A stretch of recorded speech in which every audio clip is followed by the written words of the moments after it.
So for this evening I'd like to talk a bit about meditation, and particularly I'd like to talk about how we should stop chasing meditation. We should let meditation come to us. So what do I mean by that? Well,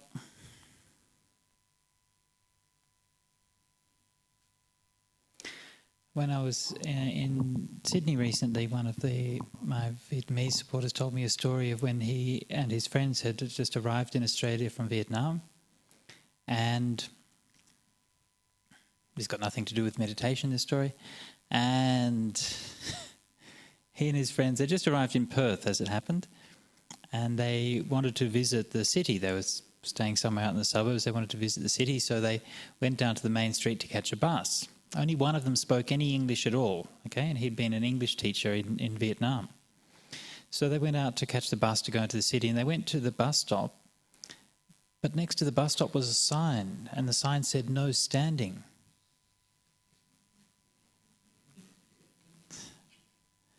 So they're like, what are we supposed to do? We have to stand here to wait for the bus to come, but it says no standing.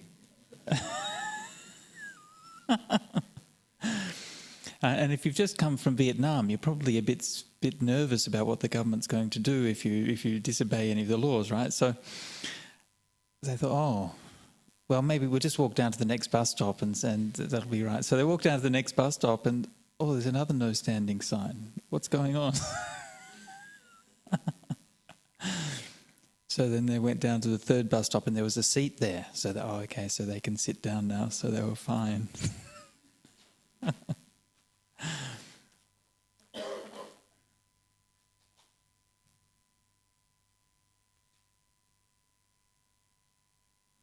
So these are the kinds of problems that we get, that language can trap us into. And especially what happens is that we tend to interpret language too literally. And this is something that I've noticed happens a lot in Buddhism. And I think because we're all, I guess, in that kind of situation with regards to Buddhism, that, you know, we're learning a foreign language, whether it mean that literally in terms of learning the Buddhist terms, but just generally speaking, we're learning a new set of ideas and approaches and so on. And always the tendency is to take those things far too literally. Yeah, I don't know if you've ever learnt any foreign languages. You know, always the idioms are the hardest things because people get used to using the idioms, like no standing, right, on the side. You don't even think twice about it, right? But then if someone comes along and then they think, well, I'm not allowed to stand here. So I think the same thing tends to happen when we come to meditation.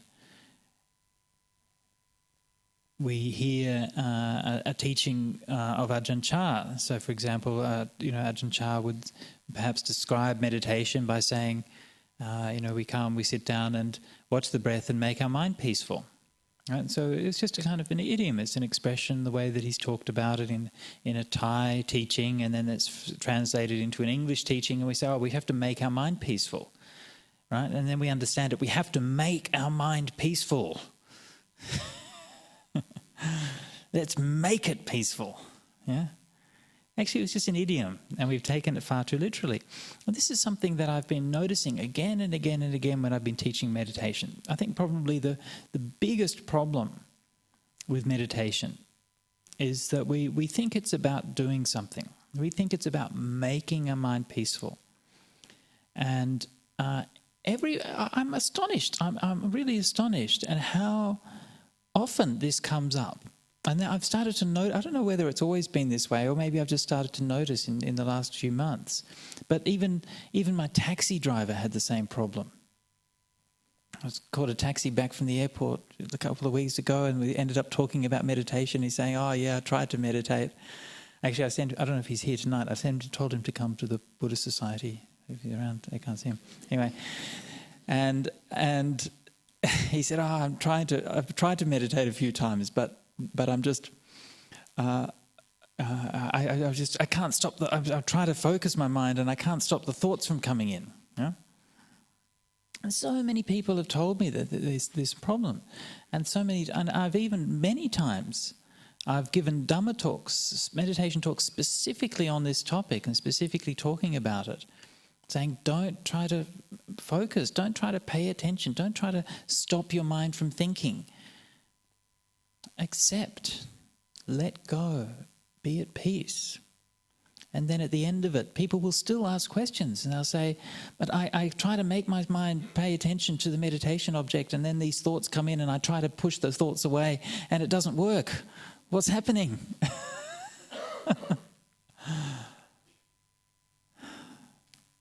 So I think it's something that we need to keep on reminding ourselves what actually the process of meditation is all about. And it's not about making your mind peaceful. It's not about, that's just more doing, more controlling.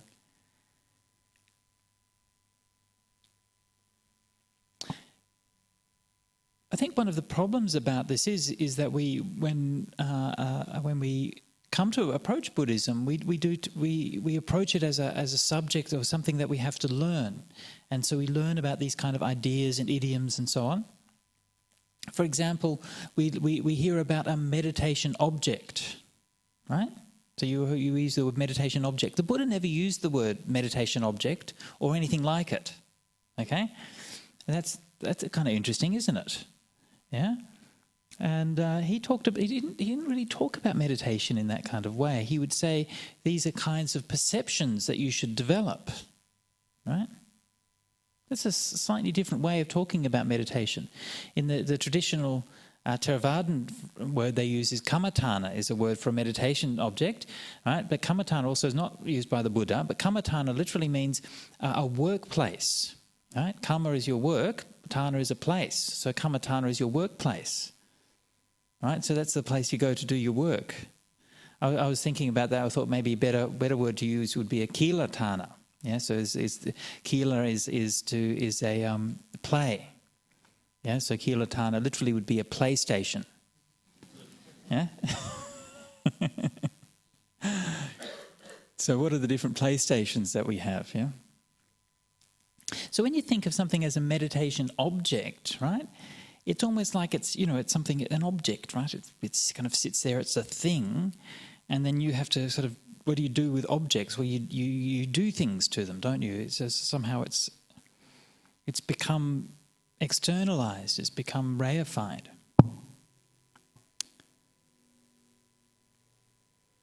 And so we tend to have this approach to meditation where we see it or we think of it as something that has to be mastered, a skill or a method or a technique. Yeah, a technique of meditation, a method of meditation. Again, these are ways of talking about meditation that the Buddha himself didn't use.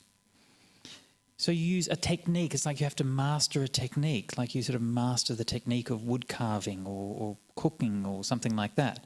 And so this is another technique that you have to master. And so, because we absorb this kind of language, right, which is, found so many times in meditation books and Dhamma books and talks and all of these things, and it's sort of we absorb this language often unconsciously, and it frames the way that we meditate. So we shouldn't think that language is unimportant. Actually, language is very, very important. None of us could meditate if we had never heard the word meditation. Right?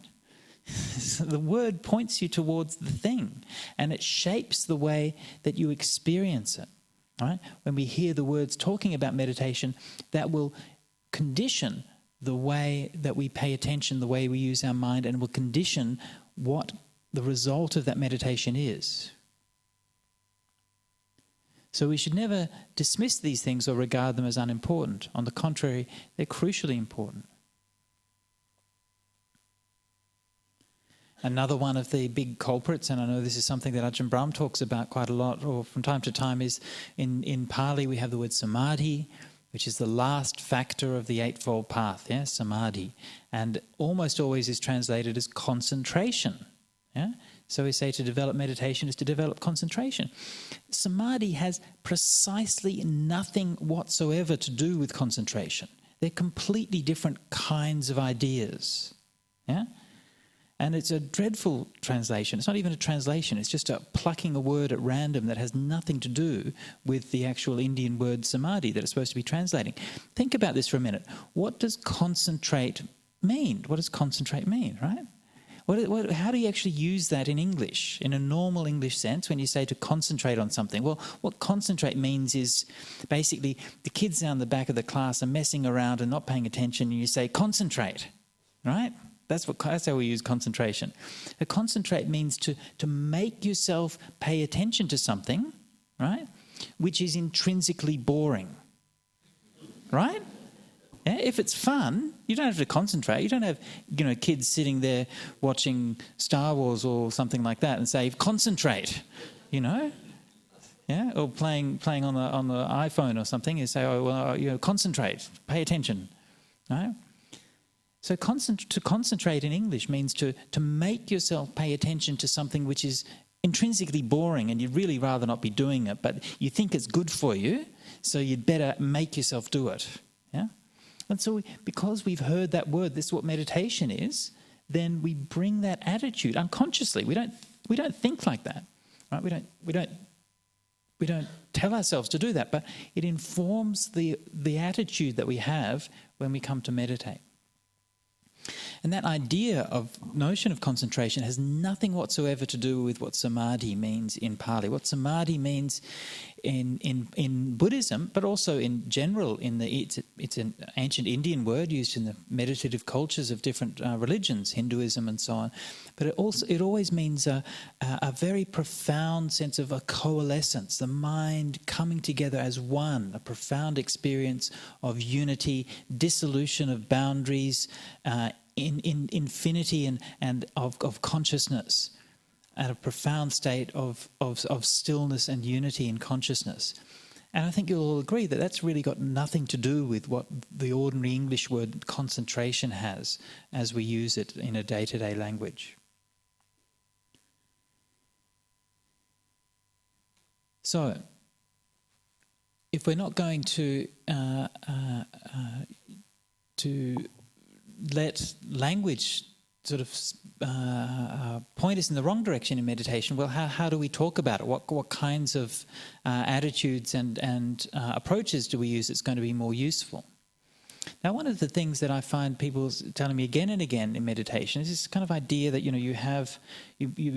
meditation is I've got to make myself pay attention to this thing, and when I'm making myself pay attention to this thing, then there are other things coming from outside which are disturbing me, distracting thoughts, and I keep trying to pay attention to that, but instead I look at that, or I look at that, or I look at that, or I don't look at anything, I close my eyes and fall asleep.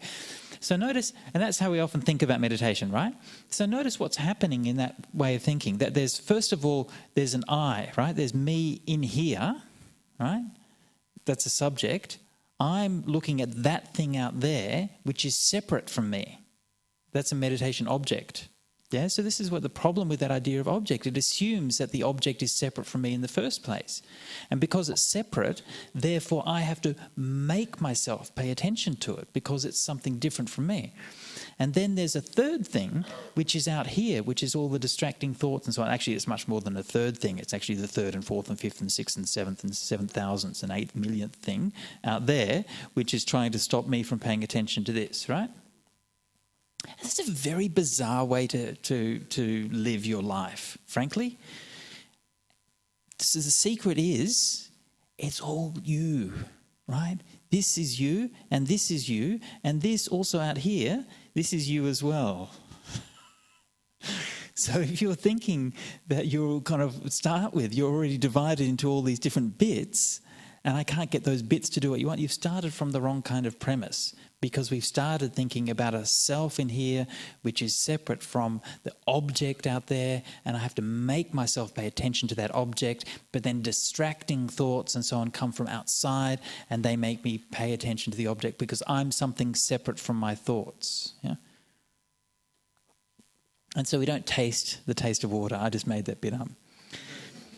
Okay, so what if we were to think about it, instead of thinking of all of those separate bits and how that we can't work to make them fit together, what if we were to think, well, that's just who we are? Okay? Don't get into not self here, right? Forget not self. We're not doing not self now. We're just being normal, okay? We'll do not self later at another time. Just let me use ordinary language, right? It's just who you are, okay? You're just here. You're just sitting here.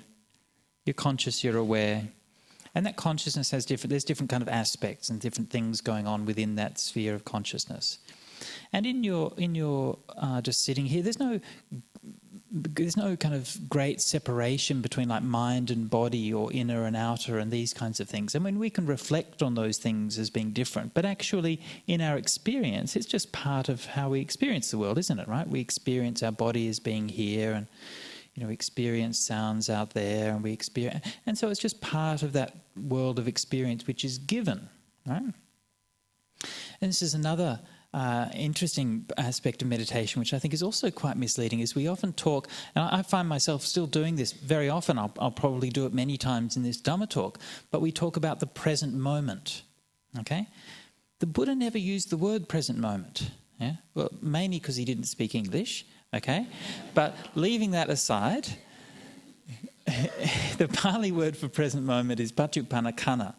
And this is a word we find in the later Buddhist literature. We don't find it at all anywhere in the early Buddhist literature. He never talked about the present moment. He talked about the present, okay?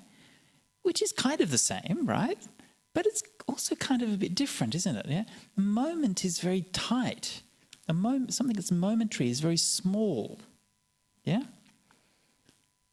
Yeah. Whereas the present is kind of a bit broader, yeah? And the great Sri Lankan philosopher David Kalapahana made the distinction. He said that the present moment is like walking on a tightrope, whereas the present is like riding on a camel. Right? So you're like riding on the camel of the present. Yeah. So it's a bit, you can sort of wiggle backwards and forwards, and it's got a bit of breadth to it. Yeah. So I really like trying to talk about the present, because also the present is a gift, right? And that's very important. The present is a gift. That makes all the difference. Instead of thinking that, well, the present is something that I have to sort of hunt down and make myself pay attention to the present moment, which is really hard because my mind's always in the past and the future. The present is just what is given to you. Yeah? So again, you think about that. What happens when on Christmas morning, and you give presents to the kids? Do you have to say, pay attention to the present? Stop doing your homework, kids. No, you have to make yourself pay attention to it's a gift. That's what the world gives you. So we don't have to do anything to get into the present. Right? The present moment. If we have to get into the present moment, we're thinking, it's something very specialised, it's something very difficult. We have to balance on it like we're walking on a tightrope. But the present, that's just what the universe gives us.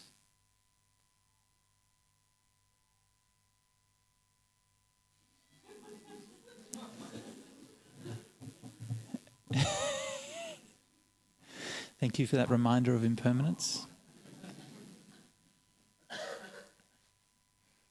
You have to be a great bodhisattva to do that. Yeah, you have to endure the embarrassment of having your phone go off in the big crowd, and only for the sake of all sentient beings, so we can understand the nature of impermanence. Sadhu, sadhu, sadhu. Okay, so the present. So imagine that. Imagine if we were to think of meditation rather than of being something very difficult, which we had to learn to very kind of refined way of making ourselves do something. What if we were to think of meditation as just allowing ourselves to be given the present?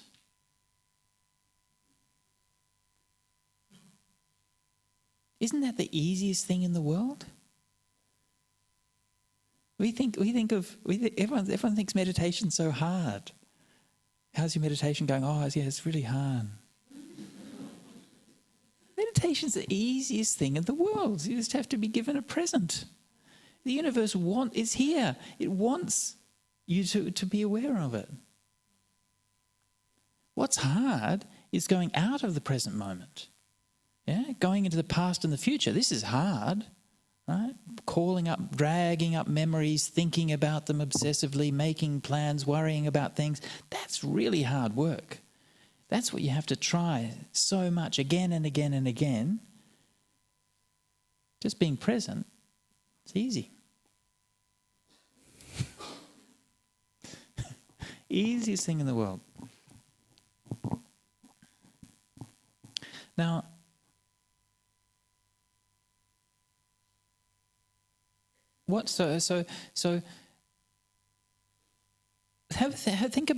think about what we're doing when we're doing meditation. Let's just take the example of breath meditation. Of course, there's many different ways we can meditate, but let's take the example of breath meditation.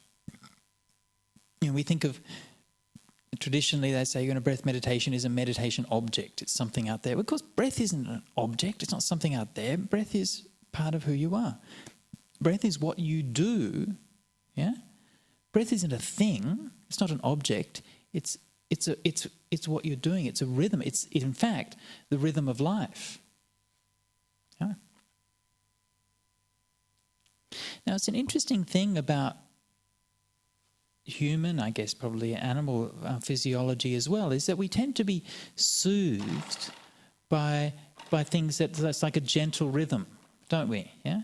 So you think of something like, say, when a baby's upset, then they're crying, and then the mother will pick it up and then sort of gently rock the baby back and forth. Yeah, gently rock back and forth. And there's something about that kind of rhythm which is actually very soothing. Yeah, or maybe if we're feeling stressed or upset and we go for a walk. Actually, walking also is quite soothing, isn't it? You sort of just go walk, and there's something about that rhythm that's quite walk. Or maybe you're feeling very stressed and tense in your shoulders and your back, and you go and have a massage, and so you sort of lie there, and again there's that kind of gentle rhythm, and there's sort of rubbing all of the tension away. Yeah. So there's something about how we are and how we work which becomes soothed by that kind of gentle rhythm. Now, do we have to actually teach the baby to make yourself pay attention to the rocking sensation so that you can be soothed by your mummy?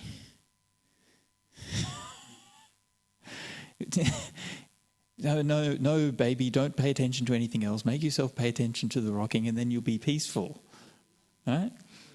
Or if you having a massage, yeah, you lie down there. It's the end of the day. Oh, my shoulder's so sore, and you have a massage. Do you have to say, make myself pay attention to the relaxing feeling of the massage? Of course not. Yeah, it's just that rhythm calms us down, soothes us. That is what the breath is doing all the time. Your breath is soothing you all the time. It wants to soothe you. That's its job. Yeah? You don't believe me? Fine, stop breathing. Right? What happens if you stop breathing? Yeah? Well, for a couple of seconds it's all right. After a few seconds you start to get a bit nervous, and then breath starts to get tight, and then you hit this panic, don't you? Yeah, when you can't breathe for like a minute or so, you get this kind of panic. And mind has to breathe. That's what happens when that breath is not soothing you anymore. Yeah? The breath wants to calm you down, so let it. Yeah? You don't have to go hunting the breath. You don't have to go focusing on it. You don't have to make yourself pay attention to the breath. Let the breath soothe you. Imagine that your meditation's like, it's at the end of a hot day in Perth, and it's a hot summer's day, and you've been working really hard, and it's really stressful at the office, and then when you come home, instead of going home directly, you take a detour to go down and go to the beach or go by the river, and you just find a quiet place and you sit there, and the sun's just gone down and it's just starting to cool, and you see there's a very, very gentle breeze, hardly anything. And you're just sitting there on the sand. And the ocean is very, very quiet. Almost no movement on the ocean. Just a very gentle ripple. The water's coming in and out. The moon is coming up over the sea. Hang on, we're in Perth, aren't we? It goes down over the sea. Anyway, whatever, you get the point. So, and so you're kind of sitting there, and all of the troubles and the worries and so on that you had just for the day just wash off you. They just drift away. And that movement, you're just there with the waves and they're coming in, and you're just soothing and quietening as you're being there. So ask yourself, how does that work? Do you have to make yourself pay attention to those waves? Yeah? Do you have to make yourself pay attention to each wave as it comes in and goes out? Is that how you become peaceful? Yeah? Do you have to force yourself to think, I'm going to watch every wave come in and every wave go out? Are you thinking, if I'm not paying attention to one of those waves, I'm somehow missing the point? No, you don't think anything like that. You don't do anything. You just sit there. There's no method. There's no object. There's no technique. There's no trying. There's no making. There's no doing. You're just there in that peaceful place, and it makes you peaceful. Yeah? So this is what your meditation can be, if you let it.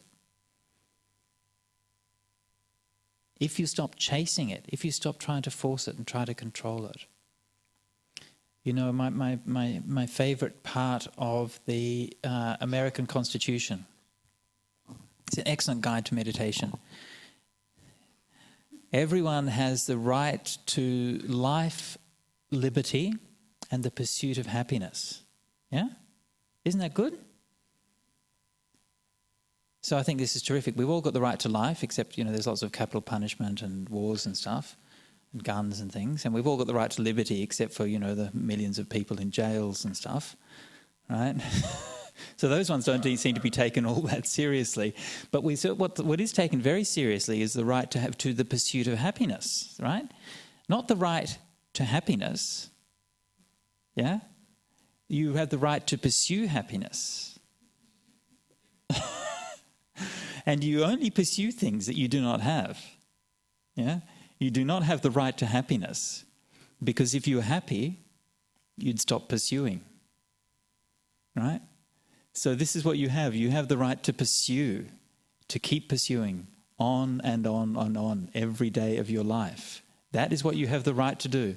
You have the right to be born and to chase happiness but never find it for the rest of your life. You have the right to do that. I don't know if that's really a right, actually. It's more like a judgment or a condemnation. Yeah? But it's very accurate, isn't it? That's how life is. Our life is a pursuit of happiness. Not the happiness, but the pursuit of it. So what if we were to stop pursuing? What if we were to let happiness just come to us? What if we were to stop thinking of happiness, which is something out there? Again, notice how this object, right, this thing out there that we have to pursue and catch, because happiness is different from us. That's why we have to pursue it.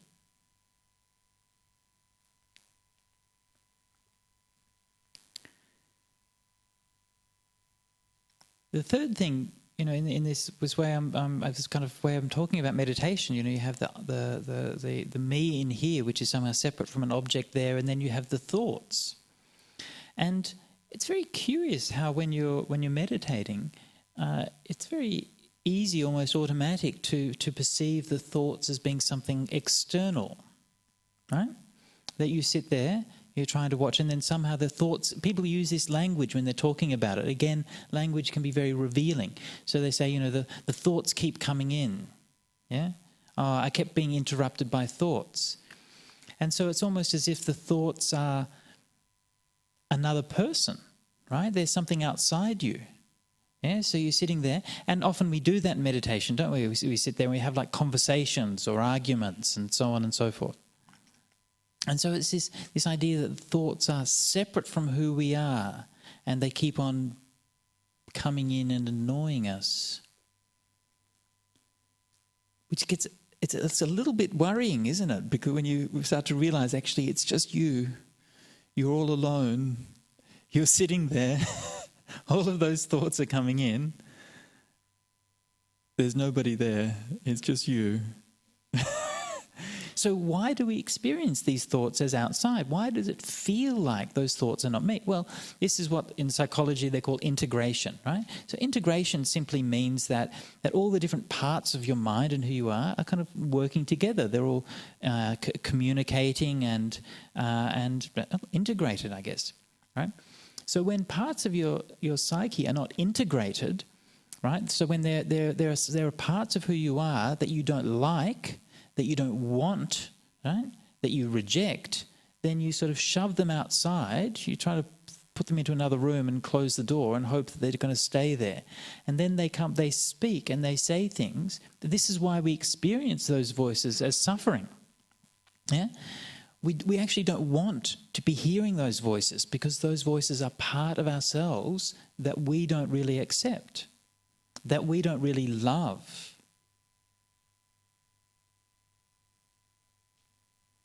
And so we find those voices to be annoying.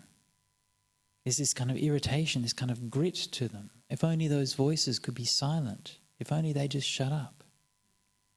Yeah? And so we keep on trying to push those voices outside as if we're trying to push part of ourselves away because part of us we don't like. And actually that part of us who we don't like is often a fairly large part, actually. It's often... well, most of it.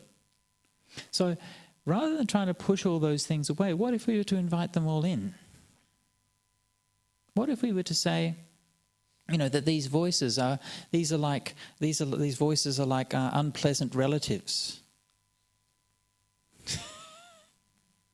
right? Who we find kind of annoying and irritating, and we'd rather but actually they're family. So you can't. Well, there's not much you can do, is there? So you're sitting there meditating, you hear a ring on the door. Oh, I want to just be peaceful in my meditation. Oh, it's angry Aunt Sally at the door. I'm just going to sit here and meditate and hopefully she'll go away. But she doesn't. She keeps ringing the doorbell again and again and again. And next time you meditate, she comes back, and the next time you meditate, angry Aunt Sally is there. So what do? Okay, you go answer the door. You say, please come in, Aunt Sally. So good to see you. I haven't seen you in such a long time. Please come in, sit down, have a cup of tea. And angry Aunt Sally's very angry. And she'll say, what are you doing? That tea's not good enough. This is, yeah. You don't have to do anything, right? There's no real Aunt Sally. You're just making this up, okay? But... you just accept, you just love anyway, you just forgive, whatever. Yeah? And then Uncle Bob comes and everybody, all the other relatives who you really never wanted to see, they all come to the door and they all have their own problems and their own issues and so on. And you just invite them all in.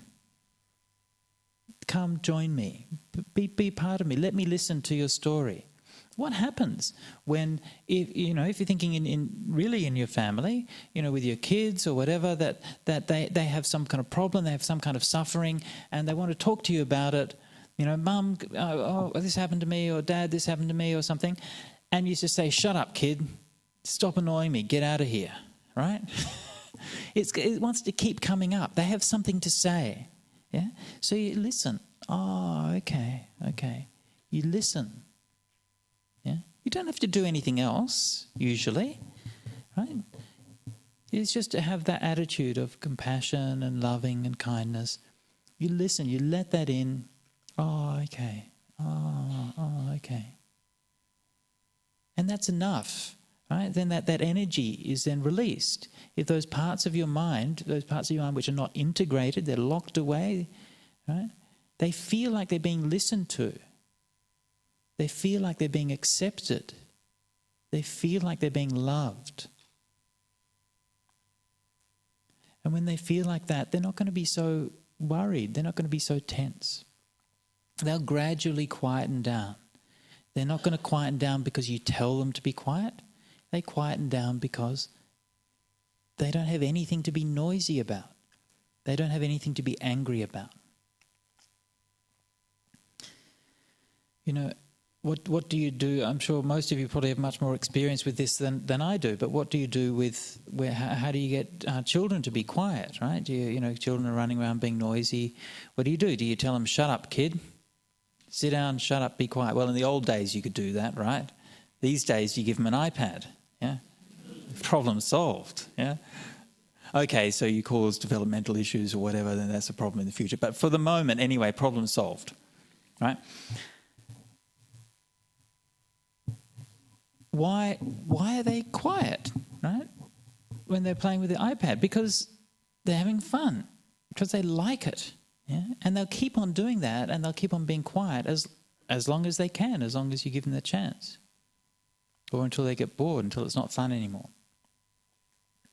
So it's the same thing with your meditation. You'll never be quiet in your meditation by telling your mind to shut up, by locking things out of your mind, by pushing them away, by concentrating, by making yourself pay attention, by working at a meditation object.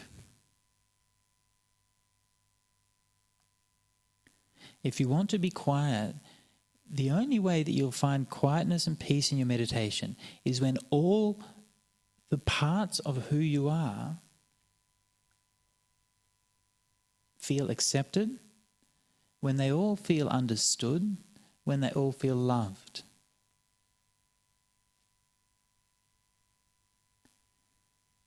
If you go the other way, if you try to sort of make yourself pay attention and so on, at the most, what you can do is you can get a brittle, temporary silence, right? So it's the same as, like, you can tell your kids to sit down and shut up, and you can control everything, and you might get a few minutes of quiet and peace, right? But it's a fairly brittle peace. Right, you're still tense because you know at any minute it's going to all kind of erupt again. So you get a few minutes. I mean, and so sometimes we can think, oh, okay, meditation's working because at least I got those few minutes of peace. Yeah. So this is a kind of stillness of mind that Buddha called a stillness which is forcibly held in place by restraints. Okay, so it is a kind of stillness, but it's not really a deep kind of stillness. It's not proper samadhi. It's very short term, it's very brittle, and it doesn't create a deep sense of peace. So rather than thinking about, how can I get rid of thoughts and make myself quiet, we think, how can I be peaceful with all of these things? How can I accept all of those things in?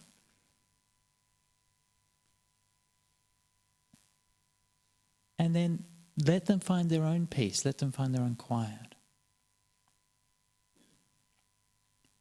I found a wonderful analogy for this process when I was reading one time about the medieval Hindu controversies on aesthetic theory.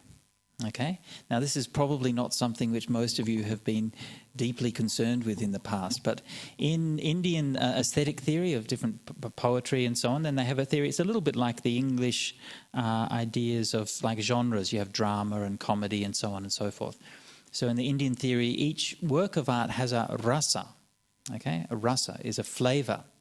Okay, and so one of the things when you create a work of art, whether it's a poetry or a song or a painting or something, is it has to have a rasa, okay, which might be love, it might be tragedy, and so on. And one of the big problems in Indian aesthetic theory is what is the rasa of the Mahabharata? Okay, so the Mahabharata, the greatest work of Indian literature, the greatest work of Indian art of any kind, possibly the greatest work of literature of any kind. And It's a huge thing. It's sprawling. It covers so many things, has so many stories and so many things. How can you say it has one particular flavour? And people tried to say, it's a love story, or it's a story of war, or it's a story of humanity. And people, all these different theories about what was the rasa, what was the flavour of the Mahabharata. But you can never settle on anything because it's always got so many other things there that you can't say it has one particular rasa. Until finally the problem was solved by one philosopher who said that the flavour of the Mahabharata is the flavour of peace.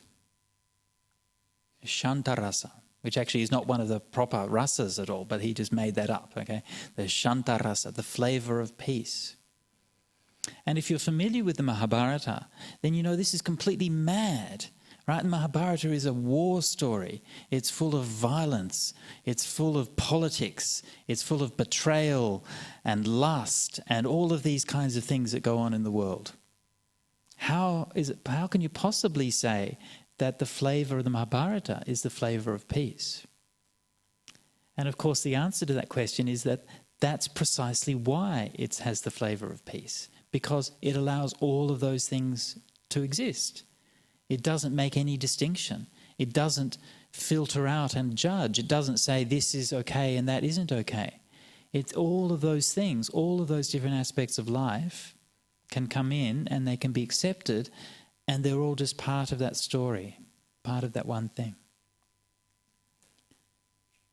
And so because it's so accepting, then it has that flavour of peace. So I thought that was a beautiful idea and a very profound understanding of the nature of what real peace is. So our minds are a little bit like the Mahabharata, aren't they? Their minds are full of wars and intrigues and betrayal. All of these things going on, and it never seems to stop. Again, another quality of the Mahabharata, it never seems to stop, right? It just keeps on going on endlessly. So your mind is like that. It keeps on coming up with new stories and ideas and so on and so on and so forth.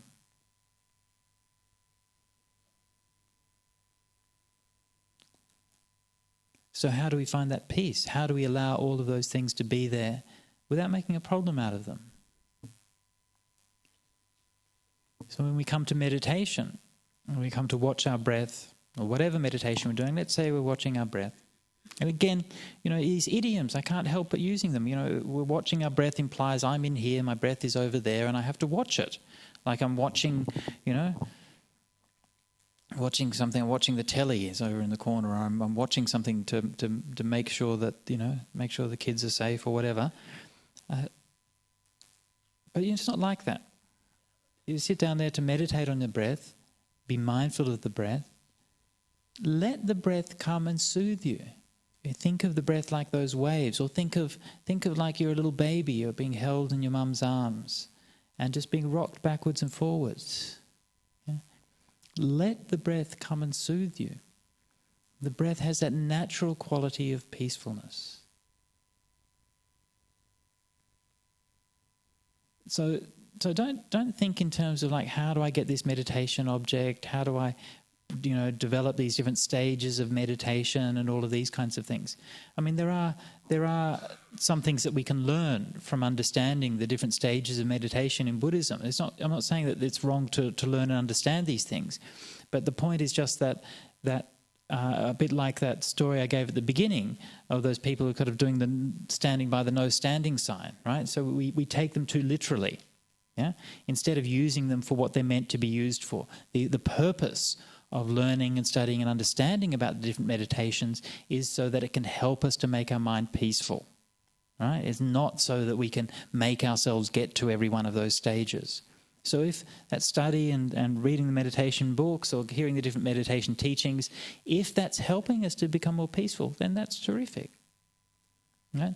But if while we're doing it, we just end up being more worried about reaching different stages and which technique is better, and sometimes people go and they this technique and that technique, and honestly, it's all just a waste of time, really. Just be peaceful. What more is there? Why do you want to go to all different countries and different places and learn all these different methods?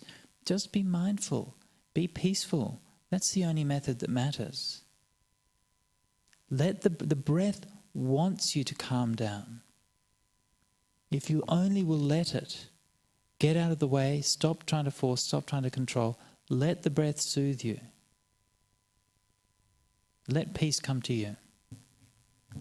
Okay, so that's my talk for this evening on breath meditation. I hope that's been of some interest.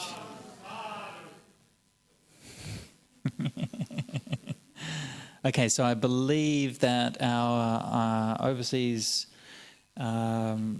persons aren't going to have any questions today because we have a technical problem. So we have questions. Do we have a question box here? No? No questions from the question box, so we have a microphone. Okay, Christina's got a microphone. Who has a question? One down here. Could you please, I'm not sure if you can hear me, could you please define mindfulness? Because it's a term that often appears, and I thought I understood it, but I'm not so sure anymore. So you want me to define mindfulness? Please explain it. Explain or define mindfulness. Okay, very good. So the question is what does mindfulness mean? Mindfulness, again, is a very interesting example of how a particular word and the choice of a word shapes meditation and shapes meditation experience. Now, of course, the Buddha didn't use the word mindfulness, right? The Buddha used the word sati. Okay, that's the ancient Indian word, or smriti in Sanskrit. And sati literally means memory. Okay?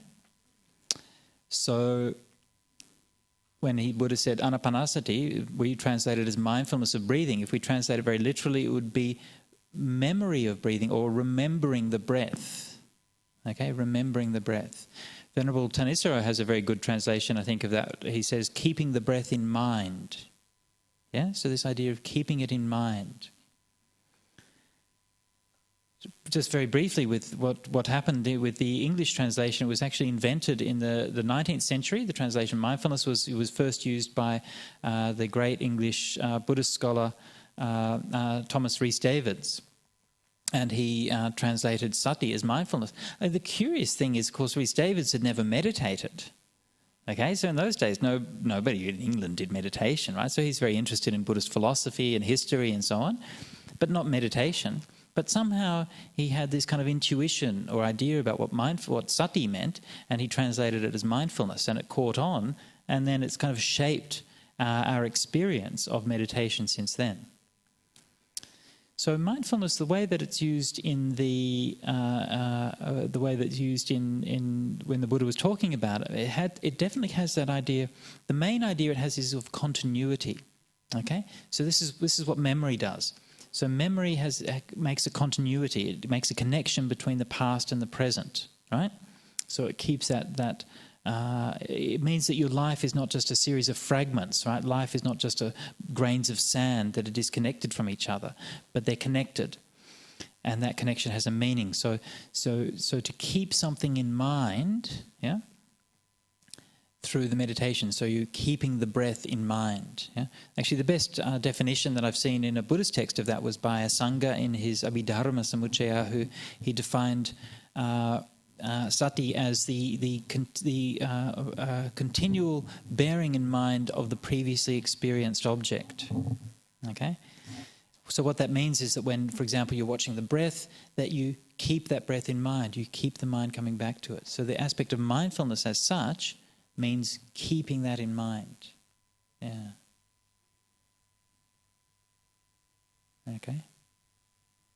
Does that clarify that?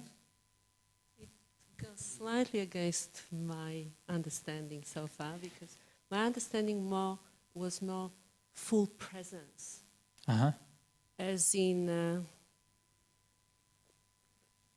continuous looking forward, letting it go as it goes.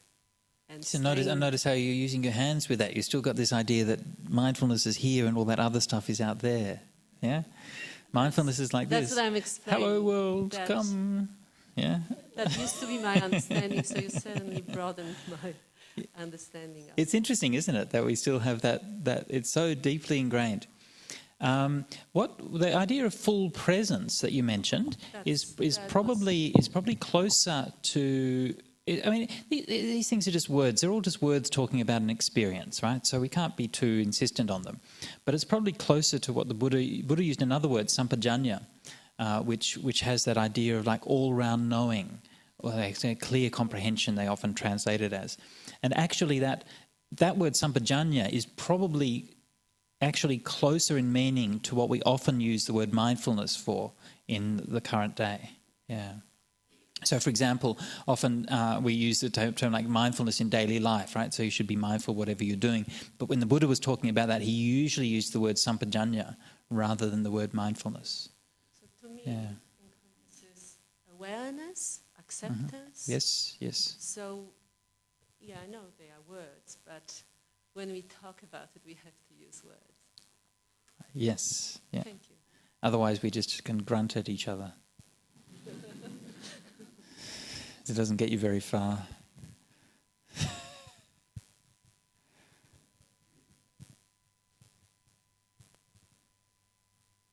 Words aren't too bad, you know.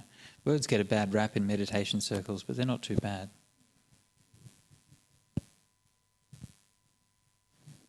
It's quite amazing that we've actually been able to do that. I mean, isn't it? That we actually develop language that's subtle enough and refined enough that we can actually talk about meditation at all, right? It's not surprising that we can't talk about it perfectly. It's surprising that we can talk about it at all, that we can actually talk about our inner experiences in a way that kind of makes sense. And I know from experience as a meditation teacher that, of course, when I'm saying these things, there's all these people in this room and everybody will understand it slightly differently. Yeah, words aren't neutral. Words are a connection between one person, the speaker, and another person, the listener. And each listener will interpret those things slightly differently. So in other words, don't blame me if it doesn't work. That's what I'm trying to get at. Yes. Bhante, a question to ask is, when I meditate, it's like slowly I get to attach to peacefulness. Mm-hmm. So just maybe I need some advice, because sometimes when I be peaceful and then when there are some thoughts coming out, just feel a bit disturbed. Mm. Yeah. Mm. So my experience was slowly going meditate and then we are slowly attached to peacefulness. Mm. So I need some advice. Sure. So again, notice that use of language you mentioned there, as you said, the thoughts coming up. Yeah. So as if the thoughts are somehow independent from you. Yeah. But the thoughts aren't something independent from you. Thoughts are something that you are doing. Right. So if we think about it that way, so instead of saying, I get peaceful in my meditation, and then some thoughts come up, and I find that's disturbing or annoying, we say, I'm sitting in meditation. Peace happens, yeah, but then I start doing things. Yeah, I start thinking. And when I start thinking, I realize, that peacefulness is not there anymore. Yeah, you see, it's a slightly different way of thinking about the meditation, of describing it. So if we recognize that, then what happens, and what you'll see often happens in meditation, is that as your mind becomes more peaceful, right, it's not just that thinking happens. It's not just that you think, but that the nature of those thoughts changes, okay? Because they're your thoughts happening in your mind. Your mind is changing during the meditation. Most of the time, the mind is becoming more peaceful. The various defilements and hindrances are settling down and becoming quiet.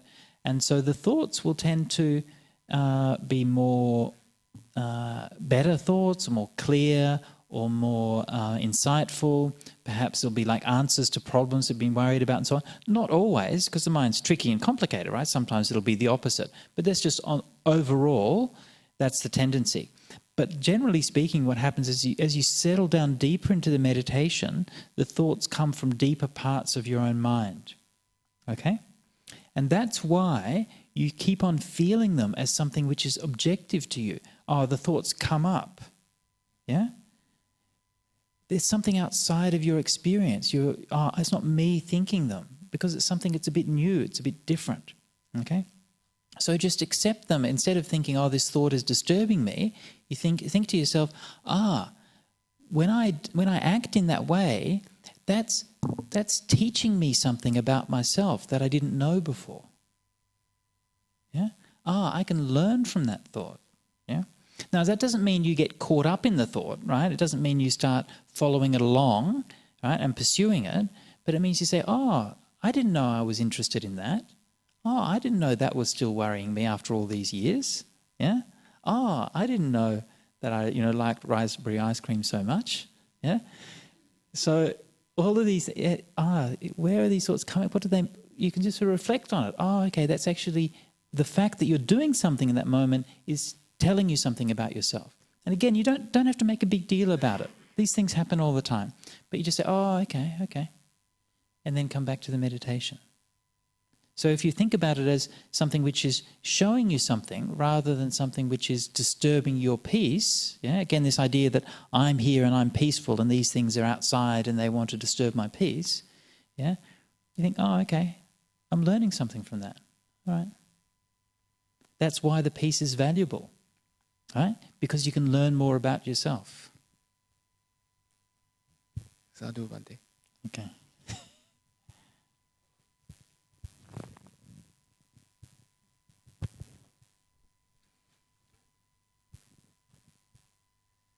In recent times, I've become excellent at falling asleep very quickly. Congratulations. And it's a bit boring. Many people struggle with that for their whole lives. That's excellent. Help. Help? What do you mean when you meditate, you fall asleep? When I meditate, yeah. I mean, even when I'm totally alert, when I start, in about 10, 15 minutes, I'm so relaxed, and then, this is so nice, and then off I go. I start dreaming, and then I wake up eventually, and then, okay, here we go again. And then I dream again. And well, at least you're not trying too hard. It's better to be falling asleep than be giving yourself a headache, so that's something. I mean, sometimes, there's different patterns that we get into with falling asleep in meditation. Sometimes we're just tired, right? And often there's a kind of there's like a program. Our minds are programmed that when we stop doing stuff, we fall asleep, because we're just kind of a bit exhausted. So if that's happening, that's not such a big deal, right? And you're a bit tired and you fall asleep now and then, and so you just just be patient and it'll be okay. But then sometimes what can happen is that we can get into more of a habit where we're like conditioning our mind that meditation time means sleepy time. Yeah?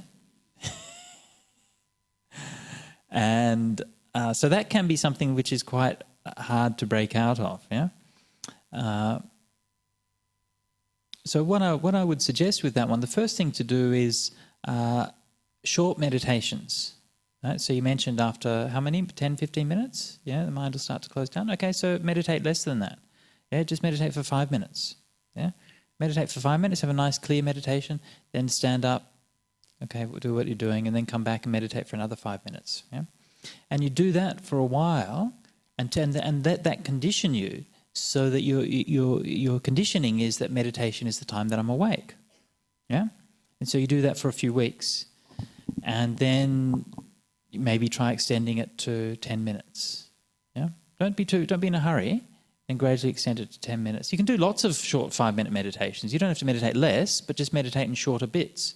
Yeah, so then you come meditate for 10 minutes. And if you're finding that your mind is still wanting to shut down, then what you can do is just when you notice, if you're sitting and you notice at that point when the mind is starting to shut down, then just stand up. Right? Don't mess around with it. Don't complain. Don't try to fight it or anything. Just stand up. Don't do anything. Just stand there, and then wait for the feeling of tiredness to go away. Yeah. If it does. If it doesn't, then just go and do something else until the feeling's gone. But normally, if you stand up, for a few minutes, that feeling might come, and then it go away. And when it's gone away, just sit down again. And then if it comes up again, then you just stand up. Yeah. And do that as often as it takes. Yeah, that way you're breaking that habit, you're breaking that conditioning. so that your mind knows that it's not going to get away with it. Right? So try that. Yeah.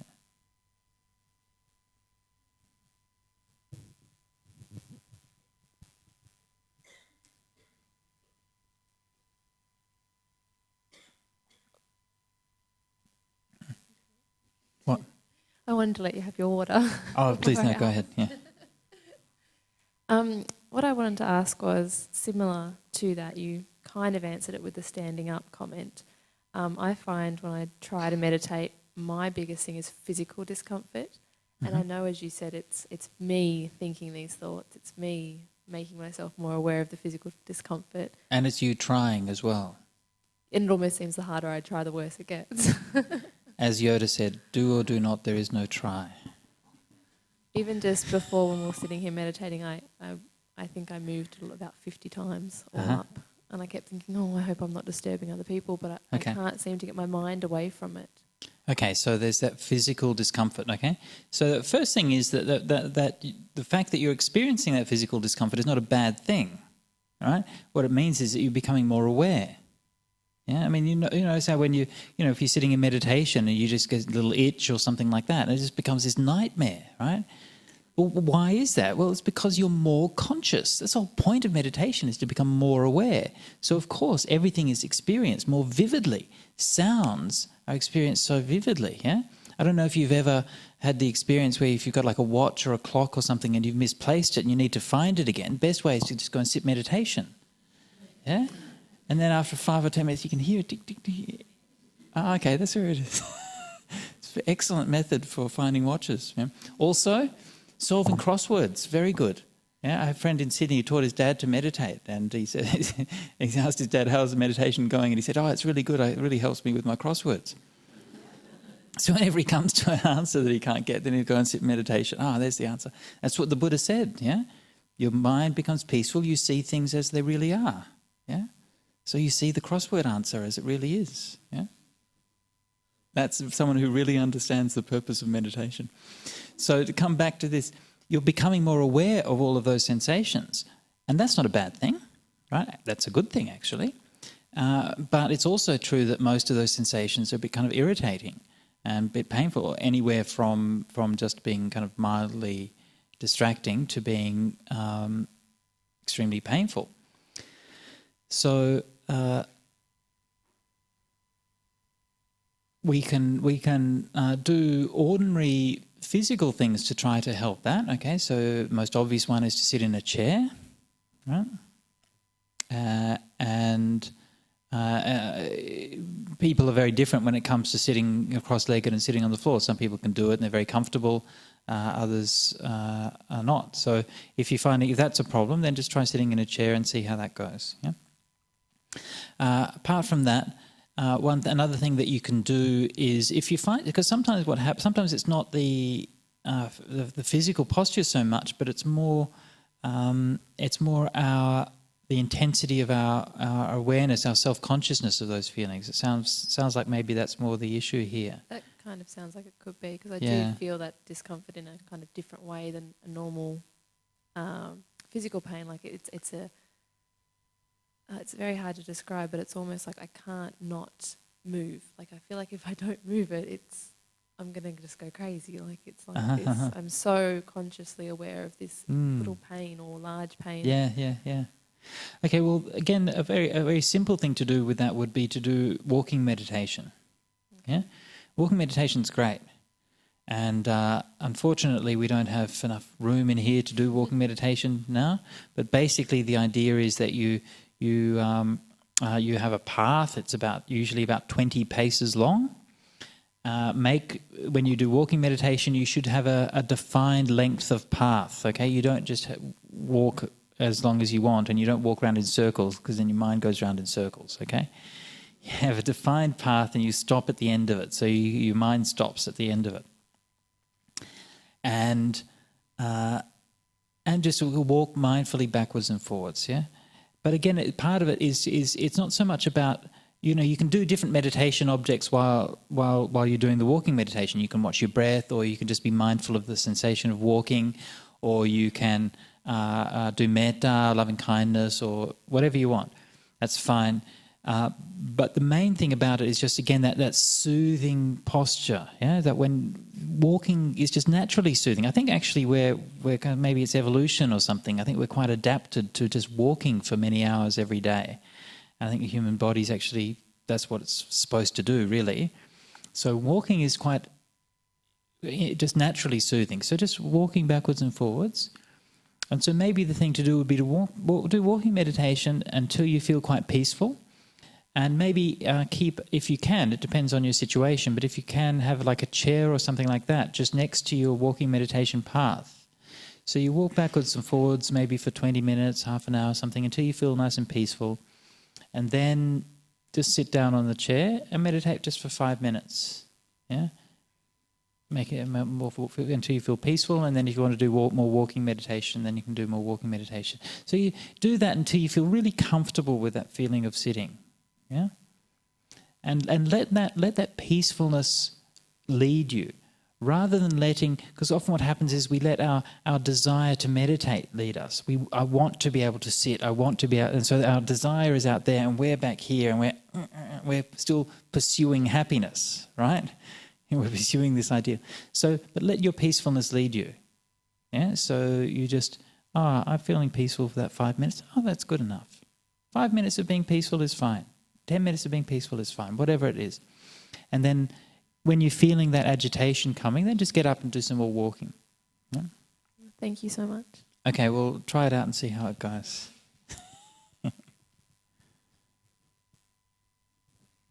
Okay, another one at the back here. Oh, someone.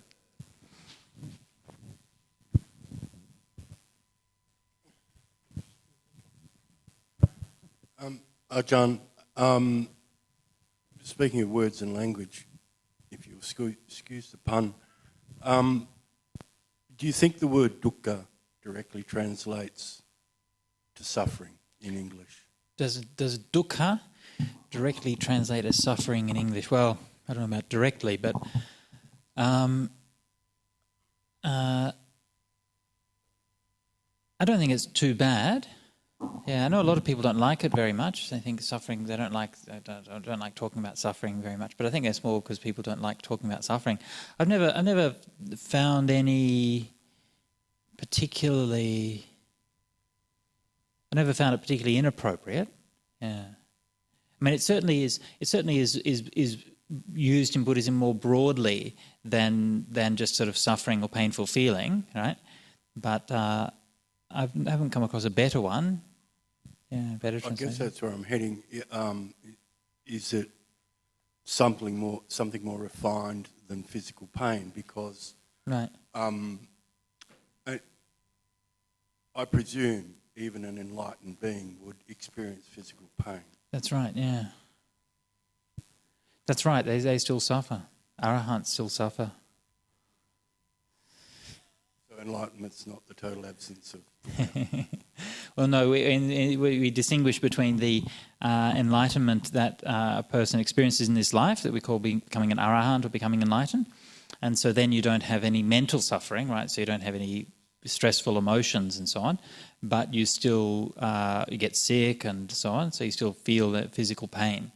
But then when a person who's enlightened passes away, we call parinibbana, then they don't have any form of suffering whatsoever. Thank you. Yeah. Yeah. Okay.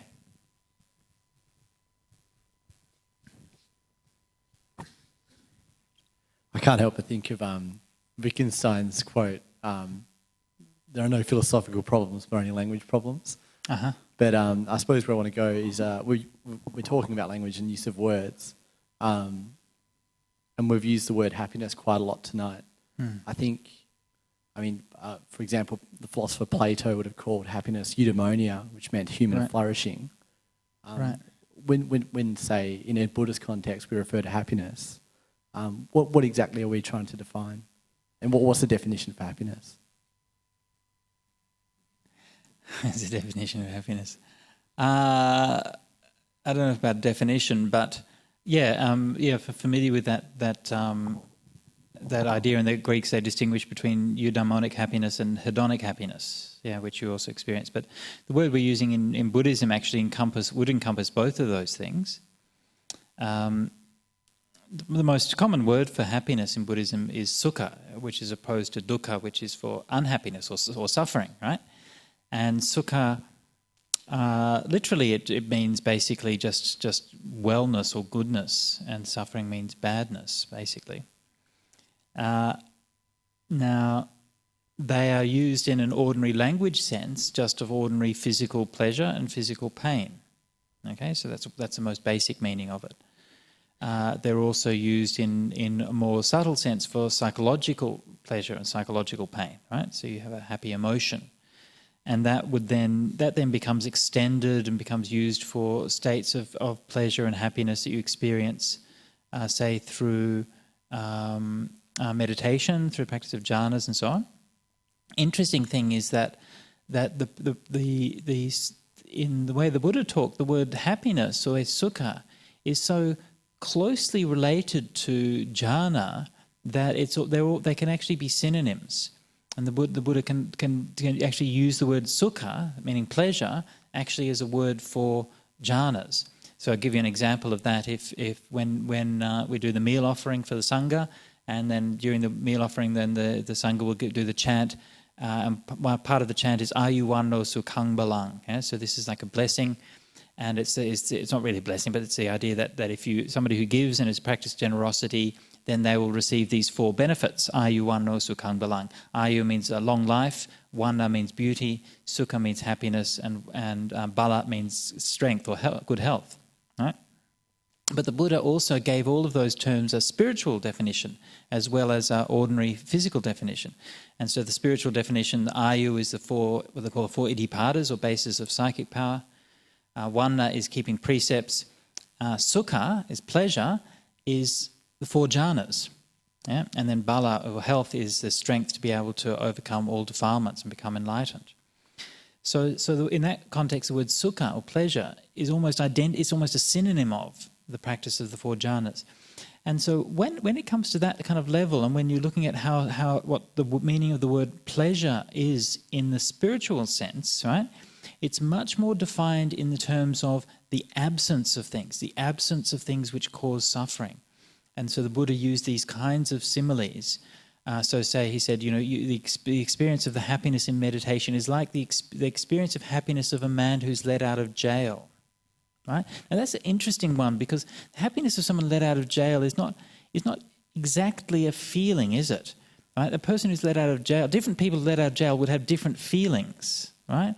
And they will actually experience pleasure or happiness, maybe in different kinds of ways, which might be very complex. But there's always something in common about that, which is the release from that sense of being imprisoned, or the feeling of somebody who's become healthy after being ill. These kinds of things. Return to your natural state, so to speak. Something like that, which is itself a happiness, but it's a happiness that comes from the ending of suffering. And so as you proceed and go deeper and deeper in meditation, then that happiness becomes deeper and deeper, until eventually it becomes not even a pleasant feeling, because the pleasant feeling itself has a certain pull to it, so it's not completely peaceful. Right? Pleasure sort of innately makes you want to go towards it. So in some sense, a neutral feeling is more pleasant.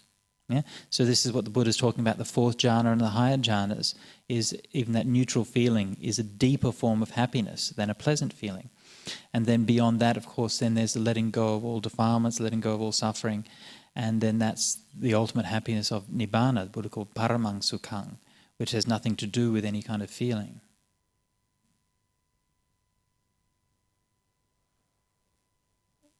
Okay. Thank you. So are you happy with that answer? I have more questions, but I'll leave it there.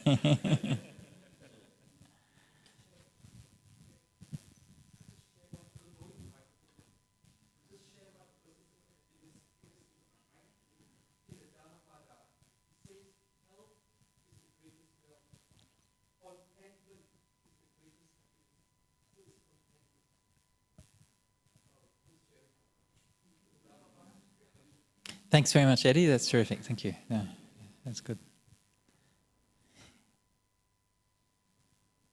Okay.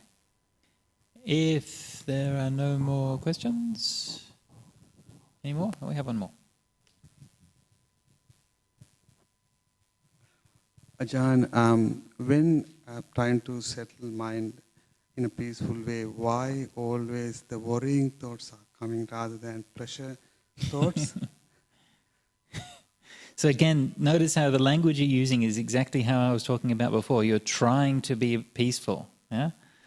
And there's thoughts coming, yeah? So what if you don't try to be peaceful? Yeah? What if you let those thoughts be worrying thoughts? Yeah?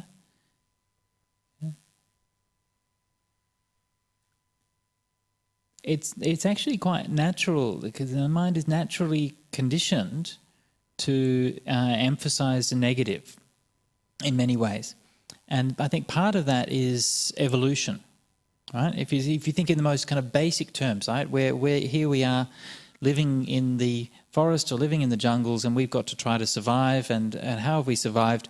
Well, we hear a noise in the bushes and it's some animal there, a large animal, right?